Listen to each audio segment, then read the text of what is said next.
നിങ്ങൾ കാണിക്കാൻ പോകുന്നതേ മോഡൽ കൂടിയ ലോ കിലോമീറ്ററോടെ കുറച്ച് വണ്ടികൾ നമ്മുടെ കയ്യിൽ സ്റ്റോക്ക് എത്തിയിട്ടുണ്ട്. അത് നിങ്ങളെ പരിചയപ്പെടുത്താൻ ആദ്യം ടൊയോട്ട എന്ന ബ്രാൻഡിന്റെ ഇന്നോവ ഹൈക്രോസ് ആണ് നിങ്ങളെ പരിചയപ്പെടുത്താൻ പോകുന്നത്. 2023 മോഡൽ 24 രജിസ്ട്രേഷൻ വരുന്ന ഹൈബ്രിഡ് വരുന്ന ZX ഓപ്ഷനിൽ വരുന്ന ഒരു കിഡിലെ വണ്ടിയാണ്. വെറും 34,000 കിലോമീറ്റർ വണ്ടി ഓടിയിട്ടുള്ളൂ. പിന്നെ 2023 മോഡൽ വരുന്ന ഫസ്റ്റ് ഓണർ 27,000 കിലോമീറ്ററുടെ ബ്രസ നമ്മളെ കയ്യിൽ സ്റ്റോക്ക് ഉണ്ട്. 2020 മോഡൽ ഡീസൽ എഞ്ചിനിൽ ഫസ്റ്റ് ഓണറിൽ നിൽക്കുന്ന ടാറ്റ നെക്സോൺ ഉണ്ട്.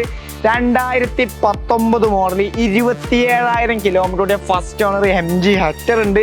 അതേപോലെ 2021 model Tata Safari 7 seater diesel engine വരുന്ന ഒരു കിഡിലം ഫുൾ ഓപ്ഷൻ വണ്ടിയാണ്.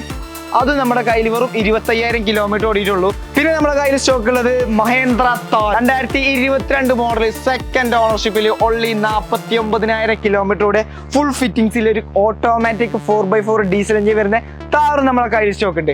അപ്പൊ ഈ കാണിച്ച വണ്ടികളുടെ കൂടുതൽ ഡീറ്റെയിൽസും പ്രൈസും കാണാൻ അറിയാൻ വേണ്ടിയിട്ട് താഴെ നമ്മുടെ സഫാരി കാർസ് നമ്പറുണ്ട്. പെട്ടെന്ന് കോൺടാക്ട് ചെയ്തോളി. സഫാരി കാർസിന് ലൊക്കേഷൻ വരുന്നത് മലപ്പുറം ജില്ലയിൽ കരുവാരക്കുണ്ട് സ്ഥലത്തെ ലൊക്കേഷൻ വരുന്നത്. അപ്പൊ ആവശ്യക്കാരുണ്ടെങ്കിൽ പെട്ടെന്ന് വിളിക്കാം.